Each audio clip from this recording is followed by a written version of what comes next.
And it's an interactive process. Where else can you go where you have access to what kind of expert you can ask them questions? So this is the same format. We'll do some talking today, and then we really encourage people. What do you think about just walking a little closer to everybody? When we come down there? Yeah, you go talk and then come back. Sure. But well, the obvious they say that it's like from old trial days, if you get up close to them, they're Esquire from Foundation. good. Helps bring out. Okay.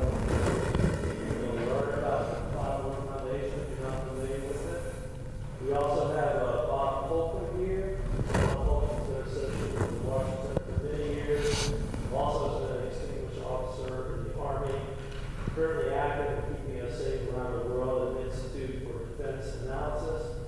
And he has just finished his first book on the West Point Cemetery and some of the people that are buried there. He will be a lecturer next year. You'll be able to hear about his book then. Today we're going to talk about the lives of Dr. Claude Moore and the life of General Marshall. These two men lived during the same period of time. They were both in World War I in theater together. Of course, they lived in the Leesburg area during the same time. And we're going to explore the responsibility of liberty. How these two men came with their life's lessons to be able to give more in their legacy than even when they were potentially alive. Certainly Claude Moore, the Claude Moore Foundation, a tremendous organization, and then General Marshall with the Marshall Plan and all the efforts that created NATO, basically established peace as we know it for the last 75 years. Okay, with that introduction, responsibility of liberty, I'd like to introduce Bob Hope.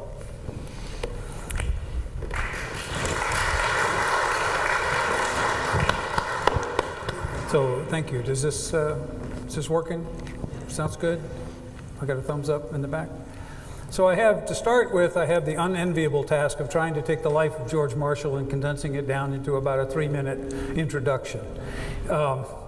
That's going to be a difficult chore to do. And after I'm done, then I'm going to turn the floor over to John, and John's going to give a similar introduction to Claude Moore. And from that point on, we're going to begin a dialogue, and we encourage and invite questions and any contributions on your part as well to keep that dialogue flowing along. So General Marshall was born in about 1898, very similar time frame to Claude Moore. Rose up in the ranks of the Army, went to VMI, was the first captain at VMI in the class of 1901. Rose in the ranks in the Army until he became the Chief of Staff of the Army in 1939 on September 1st, the same day that Hitler invaded Poland. So rather inauspicious beginning to his time as the Chief of Staff of the Army.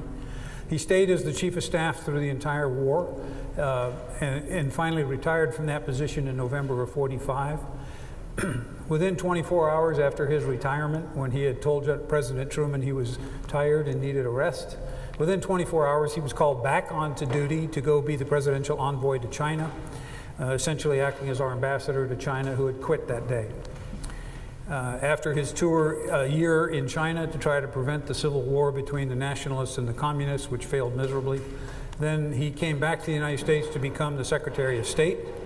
He served as the Secretary of State for a year, a little bit over a year, retired from that and went straight to be the president of the American Red Cross.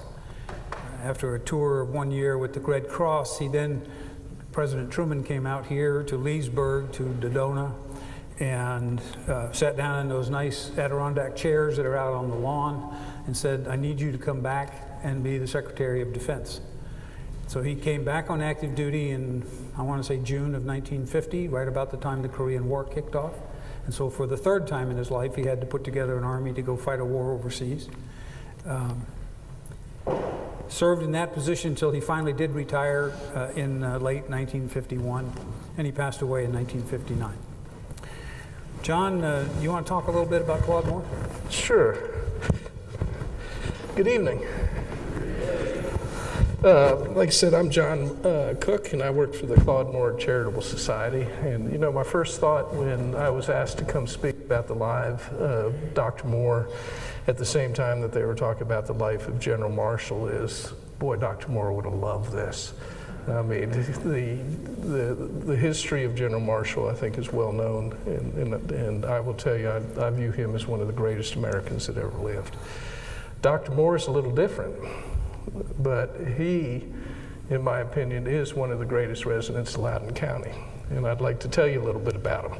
First thing is, for the folks that knew him, I think to a person they would say, Dr. Moore is a character, because he was. Dr. Moore was born into extreme poverty. His daddy was a railroad man, and when he was born down in,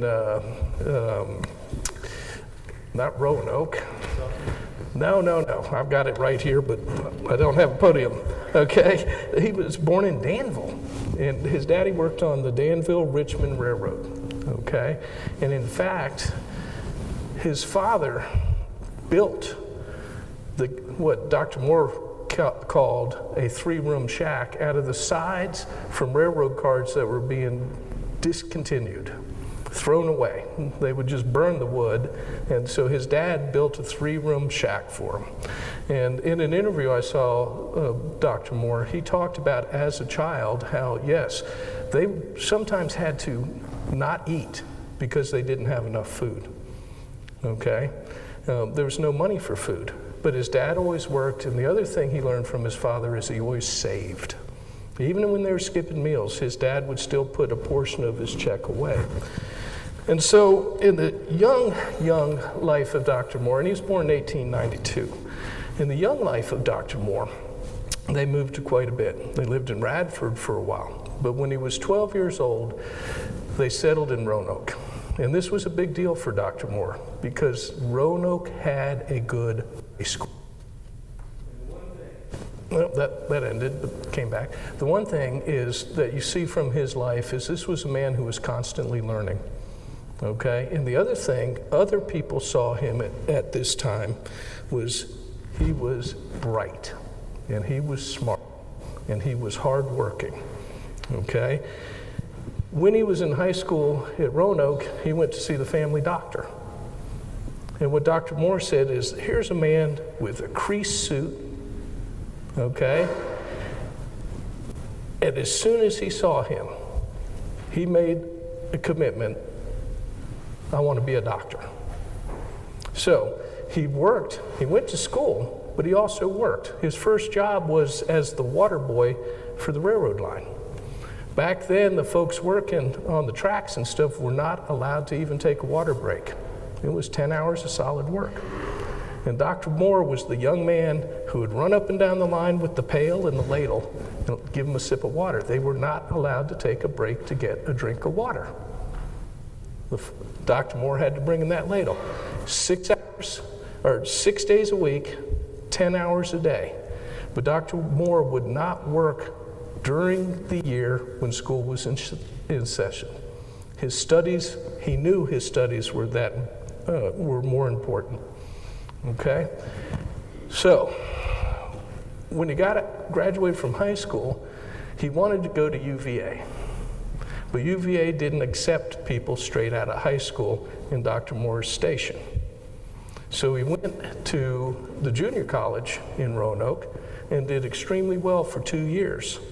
And then was invited to attend UVA, where he studied medicine.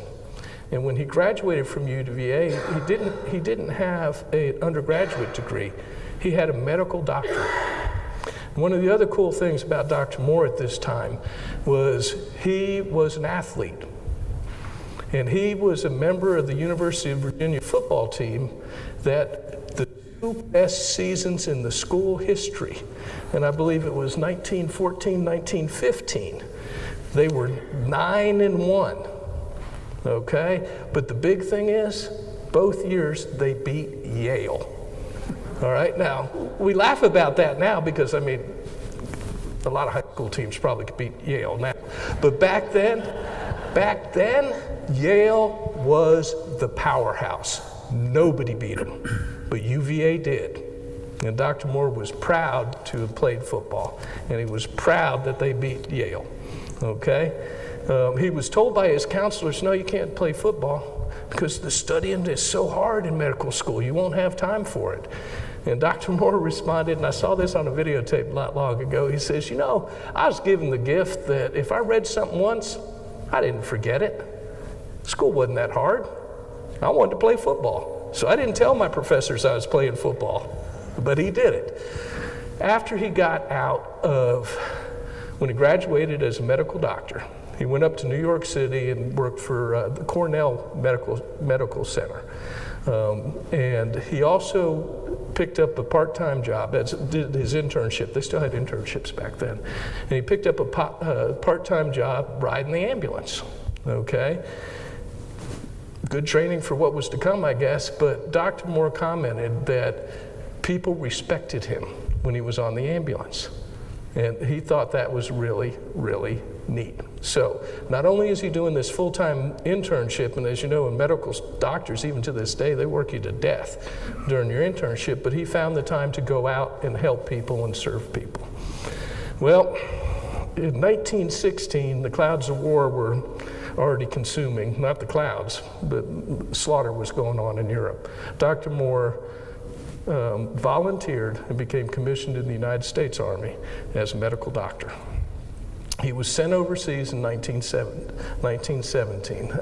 We tried to find the ship because we were trying to see if General Marshall, back then probably second lieutenant, maybe Captain Marshall. No, he was, at that time he was a major and he moved up to be a colonel. I don't know that they went on the same ship, but I do know they were both in the 1st Division. Okay. All I could find out is that we had taken possession of 4 German steamers that were tied up in New York City, and that Dr. Moore rode one of those over to France.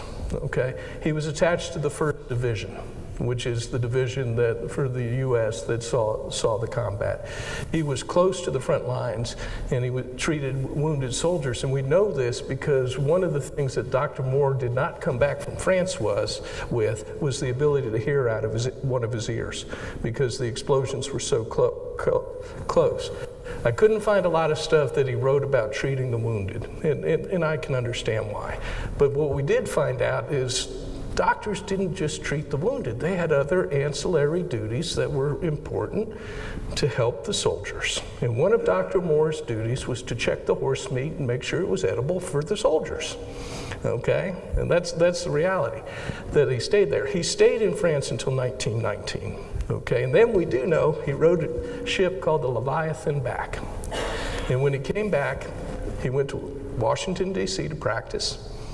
Only stayed there about a year, and then decided he was going to go down to Roanoke, what he considered his home by that time. And he practiced in Roanoke 4 or 5 years, and he got an opportunity to study at the Mayo Clinic. And the Mayo Clinic, back then, just like today, was one of those places on the cutting edge of the science of medicine, and they were starting this new thing called radiology. Okay, so Dr. Moore went to the Mayo Clinic, got certified to be a radiologist, and then he was hired by George Washington University he was a full professor of medicine, but he was also hired to establish their department of radiology, which he did. He stayed there for about 5 years, and in his own words, they got jealous because I was making money, okay, and he left GW. And what he did, I think, is actually kind of brilliant. He went around to the other area hospitals, and 3 of them in particular, and without looking at this, I can't remember the names, but he made a deal with them. Y'all need a radiology department. This is really a handy thing, okay? And I will put it in. I will buy the equipment. I will train the staff. I will interpret x-rays for you. And all you have to do is give me half of what you charge for it. Okay? It worked. The other thing about Dr. Moore is with his upbringing, all right? Money was not something just to run around and spend. Money was something to accumulate. All right? There are a ton of stories of stuff that you and I and people back in the 20s and 30s would run down to their corner hardware store to pick up, not Dr. Moore. All right? He would just find it, abandoned, and he would keep it and he would use it. All right?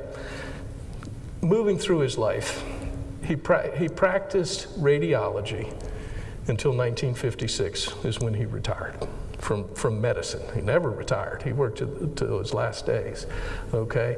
But during the late 20s and the early 30s, we all know it was the Depression, okay? But Dr. Moore had a job. And Dr. Moore was one of those fortunate people that even during the Depression was able to earn an income. And what he began at that time was he was going to the auctions on the farms that were being foreclosed. And even back then, he knew Loudoun County was where he wanted to be. And so he would purchase land in Loudoun County. He purchased some in near Mount Vernon, for instance, in other areas, but Loudoun County was his focus. Okay? In 1941, in fact, we know the date on December 5th, 1941, 2 days before Pearl Harbor now, he bought a farm called Lanesmore. All right, and this farm has a long history. In fact, the original deed to it goes back to Lord Fairfax himself, who granted it over. All right, and Lanesmore is still here, and y'all can visit it because it is now known as Claude Moore Farm Park. All right, and if you go out there, I want you to look at something.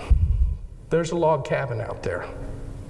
But that log cabin is not from the 1700s, okay? That log cabin is from the 1960s or 1970s. No, it's even later than that.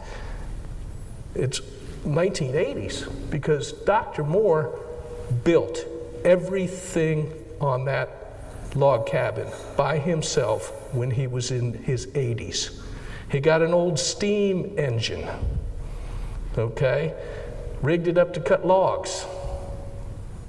Would scurry around to building sites. Hey, you throwing that wood away? If he needed a particular type of wood.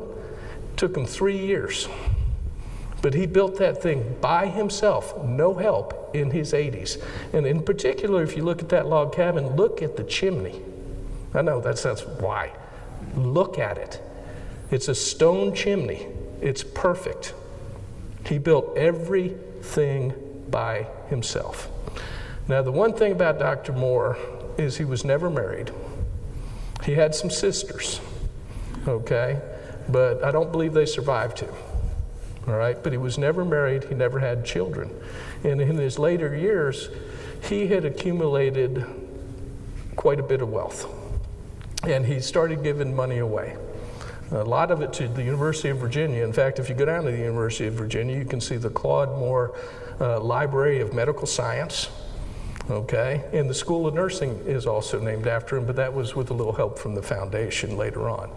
Okay, Dr. Moore died in, let me step back. When he was trying to figure out what to do, he didn't have any family to leave his money to. Okay, so he formed a foundation. And in that foundation, his original trustees were his real estate advisor, his lawyer, and a second lawyer, Mr. Wilson, okay?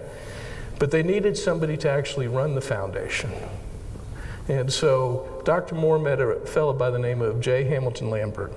And Mr. Lambert, he's a Leesburg kid. And like Dr. Moore, started with humble beginnings. In fact, Mr. Lambert, who's right there, and I'm proud that he came down for this, that's my boss. He told me once, he goes, John, back when I was a kid, Leesburg was a town of haves and have-nots. And I knew if I worked really, really hard, one day I could become a have-not. Okay? These two hit it off. They hit it off, all right? And I'm going to tell you a little story because to show, Dr. Moore had a habit of yelling at people. Okay, he would not tolerate fools. He would not tolerate people who wouldn't study and learn. Okay, and he'd yell at him. So, Mr. Lambert had been chosen by Admiral Rickover to lead his foundation. He'd retired from Fairfax County. Now, I don't know how many Navy folk we have in here. All right? All right.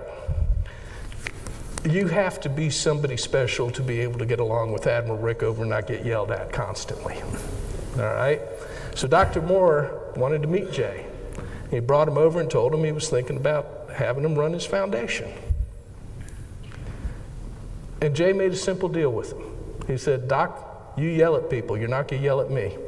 He goes, I got a deal for you. If at the end of the month, I'll send you a bill. If you pay the bill, I know you hadn't fired me. If I don't send you a bill, I fired you. And that worked. And now I'm going to take a pause and let Bob go back into it, because the next thing I want to talk to you about is the values that this man had. The values as an American citizen. What I think makes these two gentlemen special is the values that they possessed, and even more, the way they lived their life was based on those values. And so I'm going to turn it back over to Bob, and because I can talk all night, but I got to give him some time too. Thank you, John. So for those of you keeping score at home, I've made some notes here. There's at least 4 areas that John just talked about Claude Moore, that intersect with General Marshall and his life. So I'm going to go through the 4 just so you can remember them. The first one is a common love of football. He played football at UVA, that's a college here in Virginia somewhere, right? Somewhere, yeah. At the same time, in 1901, General Marshall played football at VMI. He was the lead tackle on the football team, and he was the captain of the football team, and was very proud of it and enjoyed playing football very much. So that was probably the first. The second was the First Division experience, and so you need to have some context on the First Division. When we went into World War I, we had no divisions. We had no division headquarters, we had no division staffs. We had disbanded all of that after the Civil War, and we'd never seen fit to put a division back together again, so we simply didn't have one. And so in 1917, when we became involved in World War I, we realized very quickly that the British, the French, and the Germans all had their entire army structured around a division structure, about 15,000 men in a division. And so we had to start creating those, and the very first division we created, oddly enough, was called the 1st Infantry Division, and General Marshall was the G3, or the operations officer, for that division. So I doubt very seriously if he ever met Claude Moore during his tenure in France in 1917 to 1919. But if Claude Moore was a doctor in one of the battalions in that division, he certainly went where General Marshall sent that battalion.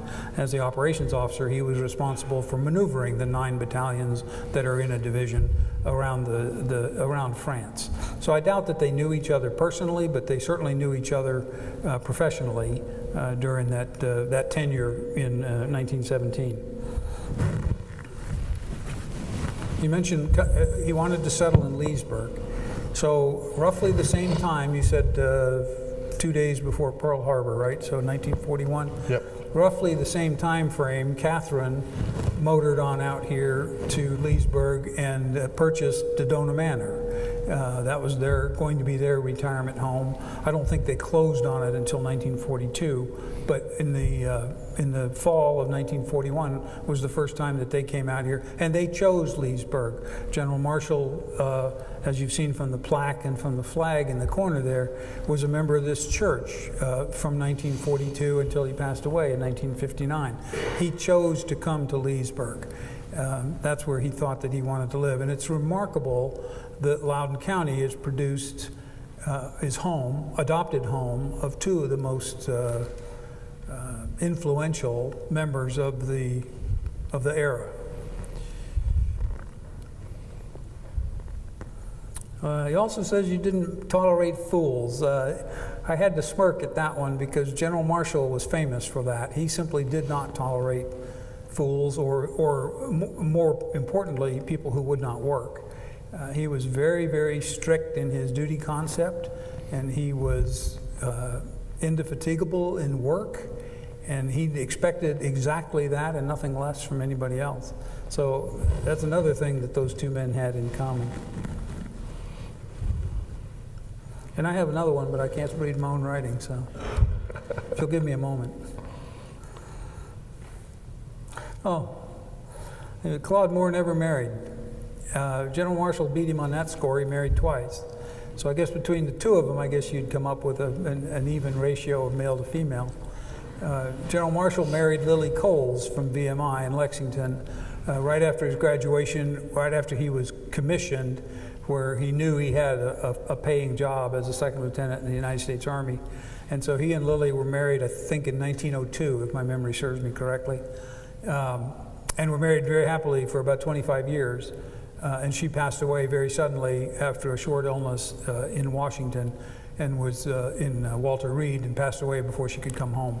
And so General Marshall married again in 1930. He married Catherine Tupper Brown, Marshall, who was also instrumental in the house, buying the house and living here in Leesburg. So there, what do you think of that? Well, I'll tell you, I want to add something. Dr. Moore was asked once, why didn't you ever get married?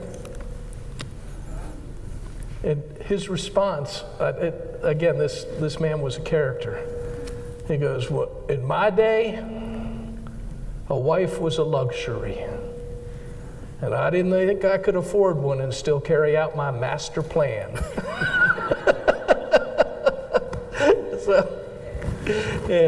But he meant that. You know, in the 20s and the 30s, a man supported his wife and his family. And Dr. Moore didn't feel he could do that. And he was, as all doctors seem to be, they spent a lot of time working. And so, but I just thought that, you know, a wife is a luxury, and I didn't think I could afford one, and carry out my master plan. My wife is fortunately not here tonight, so. But if she sees the tape of this, she'll immediately get on that about a wife being a luxury. She'll understand that completely. General Marshall we've established here at the George C. Marshall International Center, the Center for Ethical Leadership. And in talking to John in preparation for this evening, we talked a lot about common and shared values between General Marshall and Claude Moore, and between the two foundations that still exist here today. The Center for Ethical Leadership that's founded in the George C. Marshall Center puts on classes for high school students twice a year, if I'm not mistaken, and we hope to expand that 10 times, 12 times. How many fingers do you have? 10.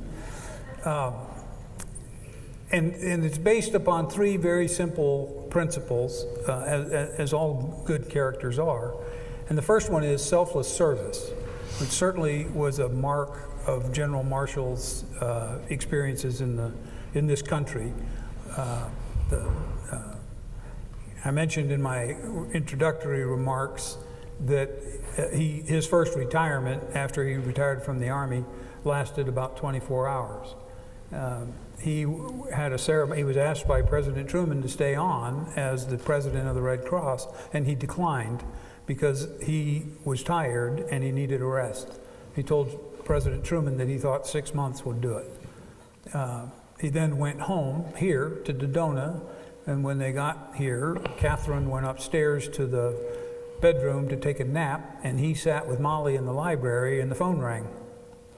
And Molly answered the phone. It was stepdaughter, and answered the phone, and it was President Truman.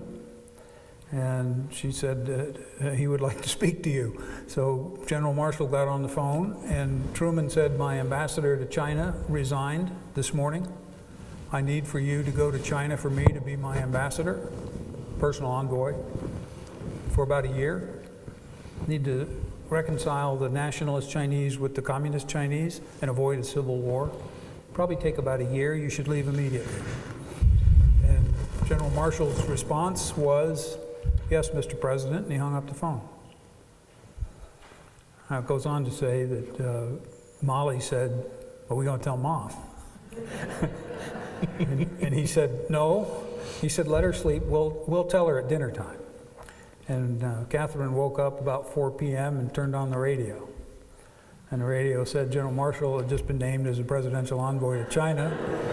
He was leaving immediately, probably take a year, to try to settle the Civil War over there. And in Marshall's own words, when he saw Truman the next day, he said, "There was hell to pay at dinner last night." But that's just one example of many of selfless service. The second pillar is unwavering integrity. And again, that almost defines George Marshall as a man that was true to his word. He knew what he was about, and he stayed true to that, regardless of what other external pressures there were on him. And the third one is visionary leadership. And I think anybody that has a careful reading of the Marshall Plan will see that this man certainly possessed visionary leadership. And I think Claude Moore had many of the same shared characteristics. I wouldn't go that far. But actually, in reading through some of the papers that we have and looking through some things, one of the questions is, what were the values of Dr. Moore? And I'm going to cheat a little bit and read because I want to make sure I get this right.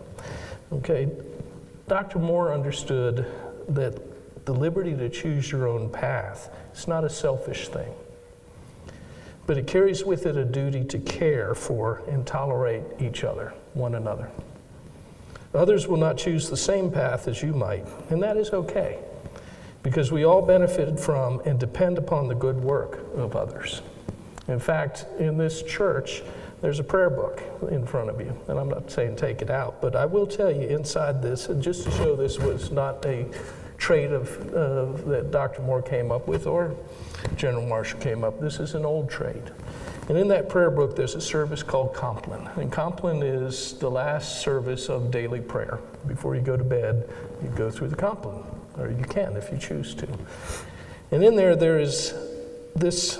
I'm going to read you a portion of a prayer because I think this captured Dr. Moore. Watch over those both night and day who work while others sleep, and grant that we may never forget that our common life depends on each other's toil. Now, Dr. Moore was a doctor. He cared for people his whole life, okay? And as we know, people get sick in the middle of the night. And so Dr. Moore understood that, yes, through hard work, he was accomplishing something for himself, but he also understood that hard work benefited other people. And so looking through these things, I wrote down a couple things on what I would say are Dr. Moore's personal values based on some of the things he wrote, some of the things he said, and also some of the stories I've heard about him, okay? The first thing I think he would believe in is hard work is always a major key to success. He also believed, and we know this because of the counsel he gave Mr. Lambert and the original trustees, help should be provided primarily to those who are already trying to help themselves. He didn't believe in charity for people. He believed in helping people develop themselves. He understood many talented people are born into impoverished families and communities, but they have value, a lot of value. They have talents. They're smart people. He personally benefited from those who recognized his talent and guided him to a career which allowed him to rise out of poverty. His values reflect the values of our founders, who, remember, the founders of this country were not of the noble class. They wouldn't have been over here if they were, okay? But they believed in this thing called natural aristocracy. And what that is that's the ability of all people to work hard and improve their station in life. In America, your station in life is not solely dependent upon your birth, but it's dependent on how you live your life.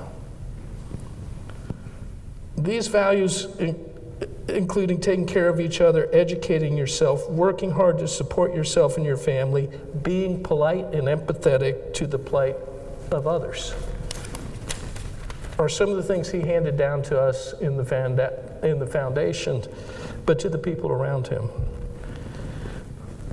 I wrote, Dr. Moore spent his life helping others in need, and then he left his entire estate to help others by giving them a leg up, but not a handout. In other words, I believe Dr. Moore would say, don't give them a fish, teach them to fish. And we all know where I ripped that off from. Okay?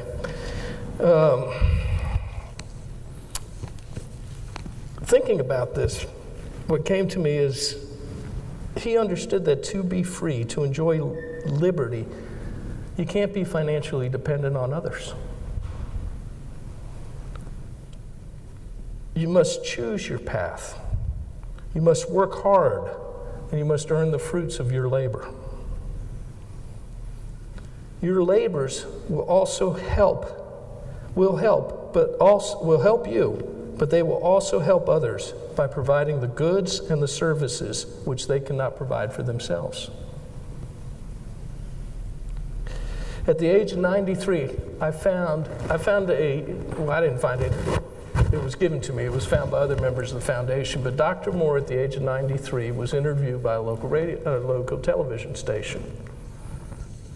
And this is about a 20-minute interview. And close to the end, the interviewer said, Dr. Moore,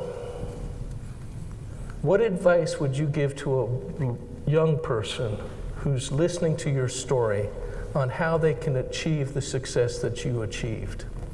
And literally, with a twinkle in his eye, at 93, it was great to watch. He looked up, he thought for a minute, and then he said, early to bed, early to rise, work like hell, and advertise. So that reminds me of a couple of things about General Marshall. You mentioned mentors for Claude Moore, and Marshall had very important mentors growing up in the Army, his Army career. Most importantly probably was General Pershing, John J. Pershing, who was the commander of the American Expeditionary Force in France when Marshall was the operations officer in the 1st Division, and then ultimately worked his way up through his reputation to become the operations officer at the AEF, the Army Expeditionary Force that Pershing commanded. Then when Pershing went back to the United States after the war was over, he became the Chief of Staff of the U.S. Army, and he asked Marshall to come and be his aide. And Marshall spent 5 years basically learning at the foot of the master on how to be the Chief of Staff of the United States Army. So I think a very powerful and very good mentor. There's I'm going to tell the story. If you've seen the tour at Dodona, you've heard this on tape. It's in the tape that they play in the living room. But there was an occasion early in the war in 1917. Marshall was a colonel. He's the G3 for the 1st Division. They were training the division still in France to go into the lines. And Pershing came down to watch a training exercise. It went very badly. It went really badly. And Pershing, in Marshall's words, gave everybody hell. And he lined up the division staff officers and the division commander, who was brand new and it really had nothing to do with it. But in the Army, a commander is responsible for everything a unit does or fails to do. So he got chewed out too. And he chewed them all out in public, the whole staff with the CG there and everybody there. And Marshall was irate at this. Because he felt that there was an injustice being done. And the training, the supplies, the equipment, the training ranges, the ammunition were all to be provided by the French and had not been provided. And as such, that's what caused the exercise to be so bad. And so Pershing, after he got done chewing everybody out, turned to walk away, and Colonel Marshall reached out and grabbed his elbow and held him back. And so Pershing turned around and looked at this colonel. He's a 4-star. Turned and looked at this colonel and said, "What do you have to say?" And the Colonel Marshall said, "Sir, something needs to be said here, and I've been here the longest, and so I think I should say it. And he proceeded to give about a 3-page dissertation on all of the equipment, all of the ammunition, all of the training support and help that had been promised from the French and from Pershing's own staff and was not provided. And Pershing listened to all of this, and in Marshall's words, everybody else was horrified. And so when Pershing turned to go again the second time, he said, "You must appreciate the troubles that we have." And Marshall responded by saying, "Yes, General, right again, but we have them too, many a day, and they all have to be solved by nightfall." Pershing never forgot that. He didn't lose his temper. That's one good mark about John Pershing. But he never forgot that. There is a truism of General Marshall. Speak truth to power. If you're the person that knows the story that's obligated, you are obligated to tell the truth, whether it's pleasant or not. That's one reason that Pershing became such a mentor of him. He looked out for General Marshall after that. And in terms of being a mentor himself to others, you only have to look at the list of generals in World War II. Eisenhower, Bradley, Stilwell, the list just goes on and on. I almost said MacArthur, but I'm not going to say MacArthur. Nobody could teach MacArthur anything. But the others all were brought along, trained personally by Marshall. The story is that he kept a little black book with names in it and kept track of these promising young officers and saw to it that they were educated properly, usually at the infantry school at Fort Benning. We're not sure if that's a true story or not. I mean, a physically true story. We haven't found a little black book, but it would be just like him to do that. So General Marshall understood the concept of a mentor. He was mentored by many very good ones, and he was a mentor to many others. So I think they had that in common as well. They did, and I bet you there's something else they had in common, and you can correct me if I'm wrong, but that is if you're going to work with somebody and you're going to delegate authority and responsibility to them, you don't micromanage them. Oh yeah, that's absolutely true. General Marshall would, very last person in the world that would be a micromanager. He'd fire you before he would manage you. The reason he hired you in the first place was to do a particular job so that he didn't have to do it. He told Eisenhower when he came to the War Department in 41, whenever it was, I got good people around here a dime a dozen. I got plenty of them. I got all kinds of people who can do what I tell them to do. What I need is somebody who can do the job without telling me what it is, to handle it and then come and tell me afterwards what you've done. That's what I really need. And Eisenhower believed that. Yep. And that was my segue into the foundation, because I do want to talk about our foundation tonight. People set up charitable foundations with many with a portion of their wealth, and they want to very strictly guide what that foundation should do and how it should do it. In fact, when I was doing estate planning legal work, we used to talk about the hand from the grave that still's controlling the money. Okay? Dr. Moore was not that man. He brought his original trustees together because he knew them and he trusted them. He brought Mr. Lambert in because he met him, liked him, but mostly because he trusted him. And in the final year of his life, which was 1990, maybe 91, 1990, the trustees and Mr. Lambert had asked Dr. Moore, "What do you want us to do with your money?" And at this time, Dr. Moore was living in Charlottesville. He goes, "I'll think about it, come back next week, and I'll tell you." And so they drove back to Charlottesville next week. And after a conversation, it came back up. "Dr. Moore, what do you want us to do with your money?"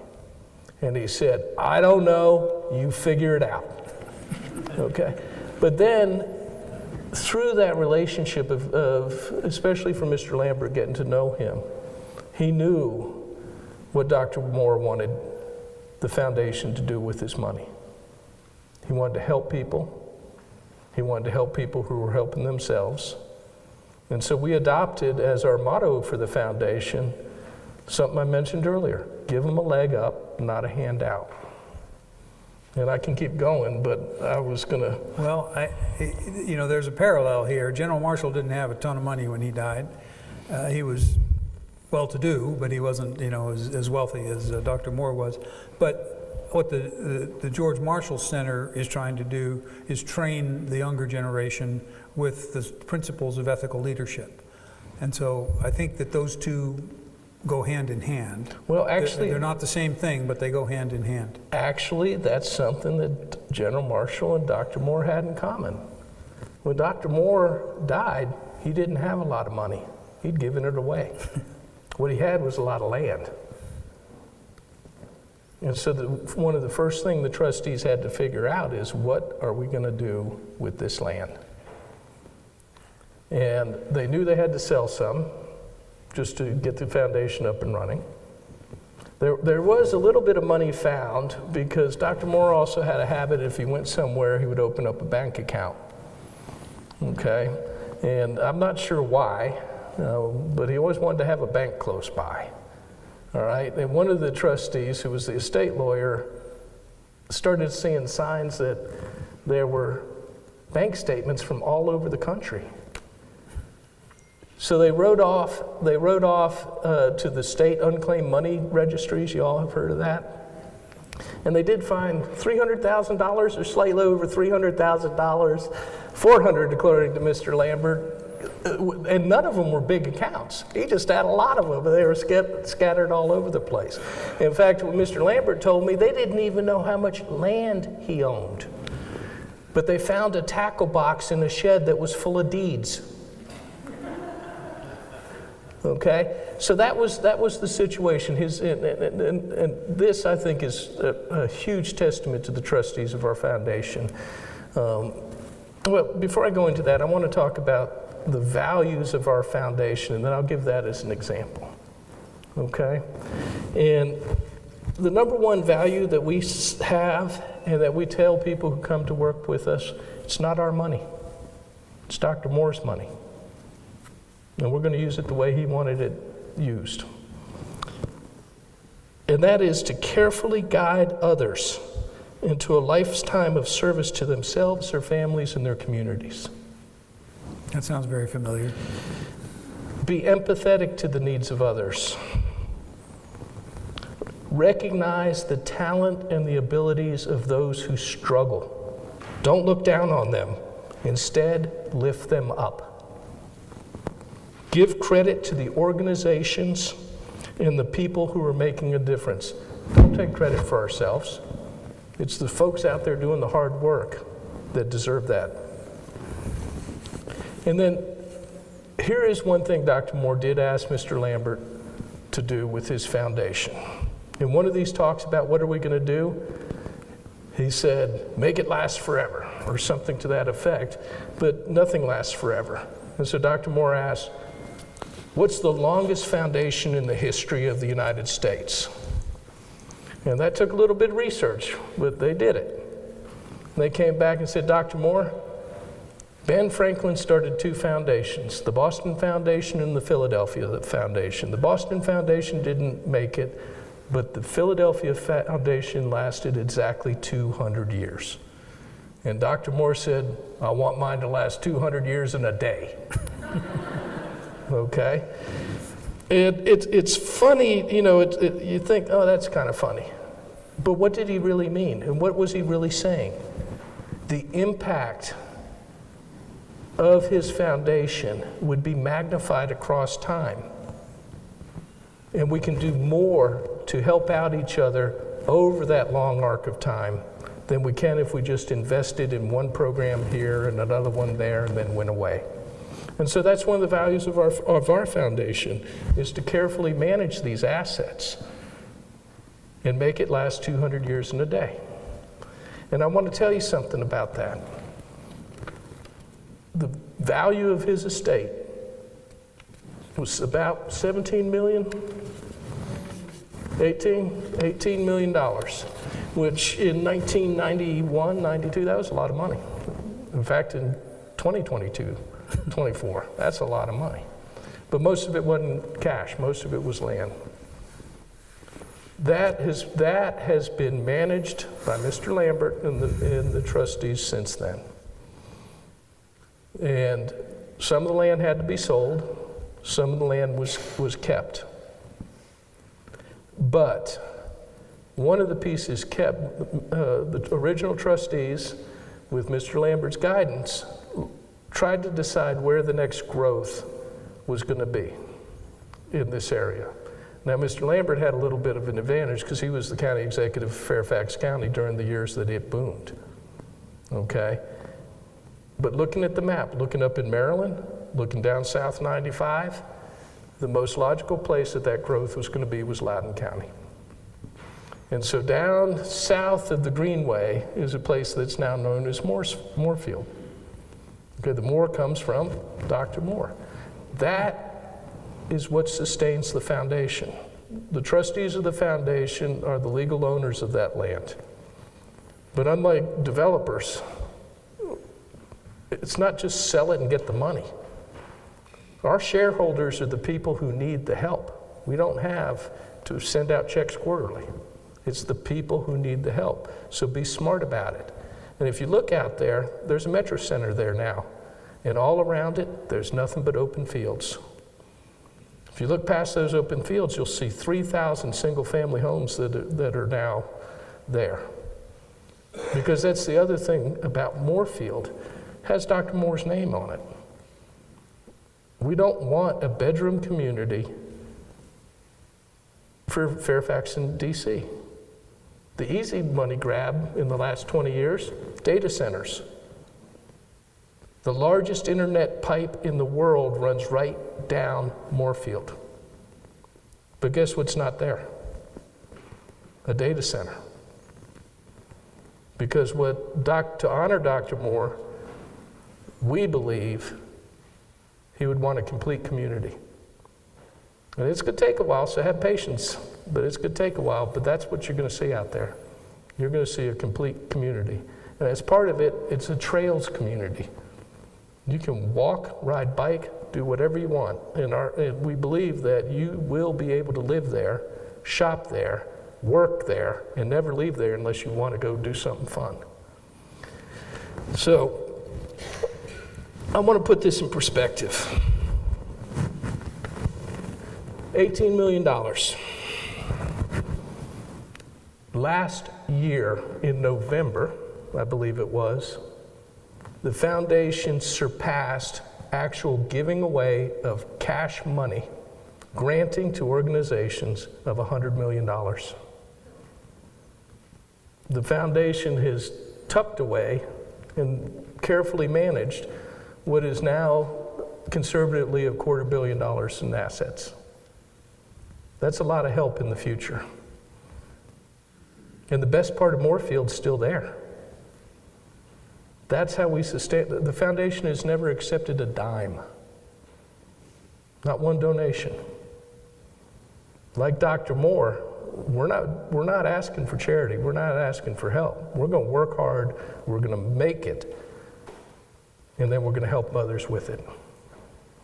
So those are the values, how the values of these gentlemen in how they live their life and what they believe, when they're translated into an organization that runs on those values, guess what happens?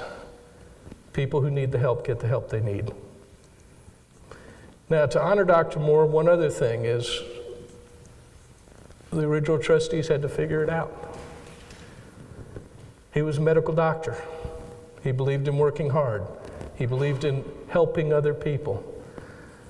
So the foundation trustees decided that we are going to support careers, and especially science careers, and especially medical careers.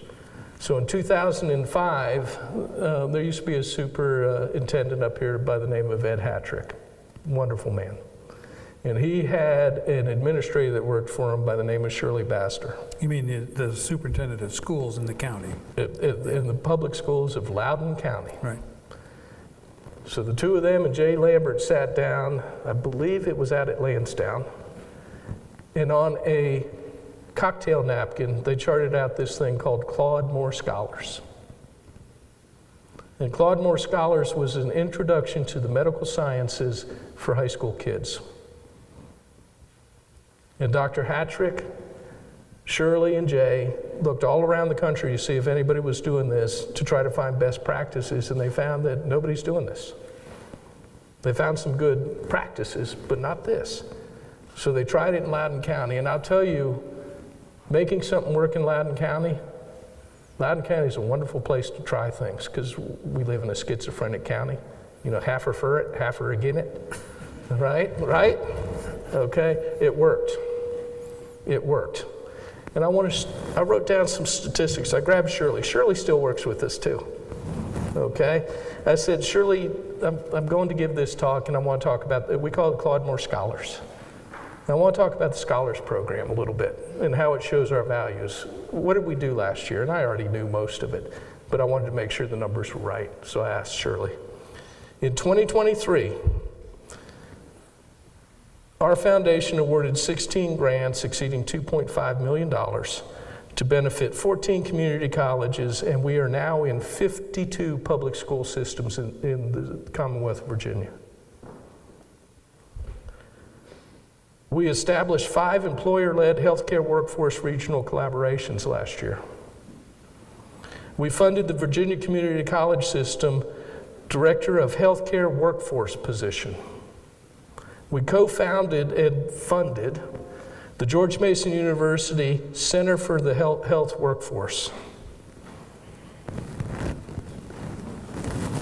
The Scholars Program last year had 7,000 children enrolled in it. That makes us very happy. But the other part of it is we know that it needs to be in any school district in the Commonwealth that wants it, and we're not even halfway there. And we do concentrate. It started here in Loudoun, but I'll tell you, where we put most of our funding is where the people are hurting the most. Southwest Virginia, where the coal fields are dead. Petersburg, Virginia, where they've been stomped down their whole lives. The Hampton area, Tidewater area, the places where they just don't have the organization. And the results are fantastic. And part of that is by empowering these people to work in healthcare. It gives them an opportunity to not have to leave home. They can stay there. They can take care of each other. And that's what gets us up in the morning. I'm taking this over a little bit, Bob, and I'm sorry, but I'm awful proud of this because... I'm going to take it back in a minute. Okay, well, I'm going to give it back to you in about 2 minutes. The enthusiasm with which the Scholars has been greeted and the growth taught us a very valuable lesson, and that is, if you want to help somebody with a career, you got to do more than train them for the first job. A career is not the first job. A career is a lifetime. And we were fortunate in 2020 to be joined by the 2-time Secretary of Health for the state of Virginia, Commonwealth of Virginia, Dr. William Hazel, Bill Hazel. His daddy has all those red trucks, Hazel Construction, okay? But Dr. Hazel, when he came to the foundation, he brought with him a vision for a career in healthcare. But the problem is a lot of people who get started in healthcare, they can't take the time off to go to school. They have to work. They need every paycheck. And we started working on a way, we call it learn and earn, a way to upskill people from that entry-level position where we got them a job to where they can upskill and get higher and higher and higher certifications and go all the way to MD eventually if that's what they want to do. Okay? And we now call that the healthcare highway. It was greeted with such enthusiasm, like, yes, please do this, please do this, please do this, but we don't take donations. So what we did is we started a new charity this year. It's called Claude Moore Opportunities. And it's not limited just to healthcare, but we envision workforce programs that start from entry level to retirement. Nobody else is doing this. And I asked Dr. Hazel once, well, yeah, you're a doctor, you were Secretary of Health, but man, why are we doing, I mean, there's so many other occupations and skills that we could test this concept of why healthcare. And you know what he told me? Because it's the hardest. If we're successful here, we're going in the trades. We're going to work for careers for people who want to live their lives helping each other. And so that also gets us up in the morning, doesn't it, Jay? And so I'm ready to go back. You know, he had the easy part. I mean, because, well, George Marshall was a global citizen. You probably could stack to the roof books written about him. Yeah. Okay? But a global citizen, a local community citizen. And the thing in the last few months that Bob and I have been talking about that's fascinating is just how much these guys had in common on their core values and beliefs. And so with that, And not just what they had in common. I want to come back and touch on the no credit for yourself, but I'll touch on that in a moment. But the thought, as you were describing what the foundation does for students, what I would like to see is I'd like to see a pipeline of ethical leadership students connected to your foundation. Your foundation can, provided the raw input that goes into it is ethical leaders, young but ethical leaders, or people with a grounding in ethical leadership, then can go infinitely farther than just any old group that you might pick out. So I think that there's a dovetailing between these two organizations. General Marshall also was one that would not take credit for anything himself. It was a team sport being in the Army, and he understood that very well. He never wrote his memoirs because he said it would embarrass many people, and so he didn't want to be any part of that. So he's shared that value again also with Claude Moore. Are there any questions, interaction, anything that you have to say from the audience? Sir.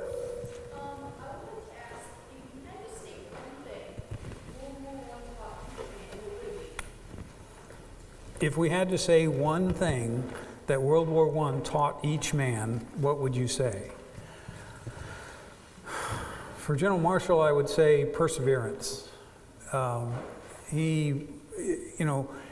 Wars are very difficult things. They don't go according to plan. And so having the perseverance to take setbacks, not lose your focus, and continue to push on with whatever your end objective is a tremendously valuable thing in war, and some people never learn that. So if I had to be king for a day and say what one thing he took from it, and thank God he's not here to critique it, I would say perseverance. Harrison, that's a great question. I remember, didn't I? I can't speak honestly about what it taught Dr. Moore, but looking at his life and growing up in a family of combat veterans, I will tell you this. When you see the worst of man, you understand why it is so essential for us to work together and to treat each other humanely and civilly. And even if we disagree with each other, that we don't devolve into that horrible slaughter that conflict was. We still have a lot of time, but who has another question? Anything about Marshall's entire life? Yes? I'm trying to articulate a question about how the values that both of these men have brought to the world can be further, you're already reaching out into the world in different ways. The leadership program at the Marshall School and the healthcare program. But the whole idea of ethics in the world today is such a struggle for me because growing up from a different generation, I struggle with where we are in this country with regard to values and caring for other people. I don't know if the word hatred is the right word or not, but we've seen that. But we've forgotten so many of these basic human aspects of being human and taking care of each other in this country. Yep. You want to start? Yeah, I have to start off by saying everything I'm saying is going to tell you is completely apolitical, that we're not a member of any party or anything. I agree with you, ma'am. And let me tell you what I think that Dr. Moore taught us and what General Marshall, who today would be part of the deep state, right? What he would have said. It's that notion that you take care of each other. It's that notion of community. It's that notion that you can be different and it's still okay. I'll tolerate your quirks, you tolerate mine, right? Okay? And there's one other thing I think they would say. Words without actions are meaningless. Actions that don't comport. If you want to know the true character of somebody, look at what they do, not what they say. I think General Marshall knew that for a fact. But really, what is our obligation as citizens? Okay? It's not to have some sort of, love of country. Yes, you have love of country. But you don't replace that with some idea that, the Constitution's God or anything like that. It's that love of liberty. And the liberty, part of the most important thing of that love of liberty is understanding that it's not just for you. The person next to you has liberty. Tolerate it. If you disagree, that's fine. You can argue in good faith. You can common sense, reason, searching for truth. And so how do we live our lives, or how should we live our lives? The same way. Let's tolerate each other. I would say this is a minefield to negotiate, but the first two of the three precepts that the Ethical Leadership School teaches is selfless service to the country. And there's two things to unpack in there, service to the country being one and selfless being the other. And that's the part I think that we're tending to lack these days. And the other is unwavering integrity. And I think that's another thing that's extremely difficult to live up to, but is essential in establishing relationships with other people and with bosses and subordinates. I've heard this over and over again on tours at the House, that we could use a General Marshal today. Well, yes, of course, we could use one today. We have some. We don't recognize them. Remember that the Army we had in World War II was 8 million men strong. Some women, but 8 million. We only had one General Marshal then. How many do you think we need now? They don't grow on trees. We need to recognize them when we see them. But they're there. This church, the people that come to this church, have many of the same values that General Marshall had as he was a participant here. So I don't accept the idea that we as a nation have forgotten what our values are. I certainly accept the idea that some people in this nation have forgotten what our values are, but I don't extend it to the entire 330 million in the country. So I would submit to you that the principles of Claude Moore and the principles of General Marshall are just as valid today as they were when they were first formulated. Maybe they stand out more because of the contrast. I don't know. I'd add one thing to that. Both these men were Virginians. Okay, and having grown up in a family of genetic Virginians, it was pounded into me, and I think pounded into all young men in Virginia in a certain day, that you lived a life of honor. And you didn't impugn or stain your honor. And honor to me was always defined as you don't lie, you don't cheat, and you don't steal. And I think it'd be good to remind kids that live a life of honor. Now let's give these two a round of applause. Whoa. We got one other thing. I got one other small thing. Thanks, Bob. I've told you what the foundation does on our major project with is advancing healthcare workforce. The other thing we do is, because Loudoun County was Dr. Moore's home, because Loudoun County is my home, Jay's home, a lot of people's home, is we want to take care of the people of Loudoun County. And again, what we look for is nonprofits that need a little hand up, need a little help. And you can go around the county and you can hear stories. Ask anybody working in a nonprofit, and if they needed a little hand, Claude Moore stepped in. In fact, we actively look for things to help in Loudoun County, because we don't want people left behind, especially the folks who were here for generations and generations, and they're getting pushed out because it's getting so expensive. Okay?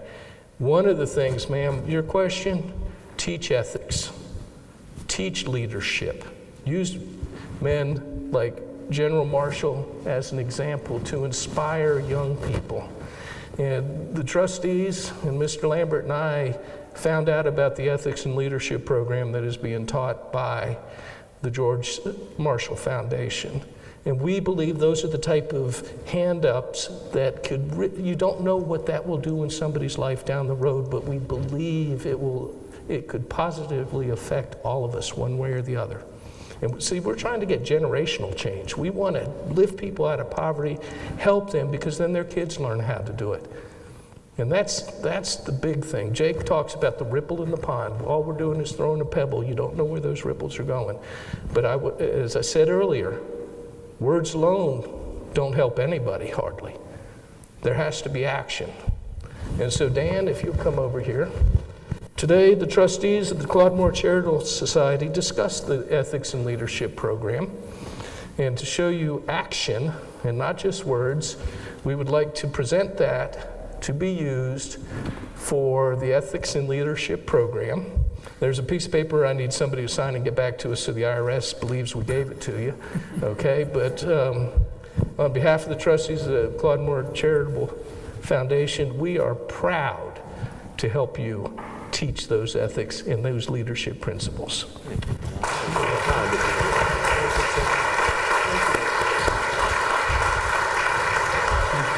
That was wonderful.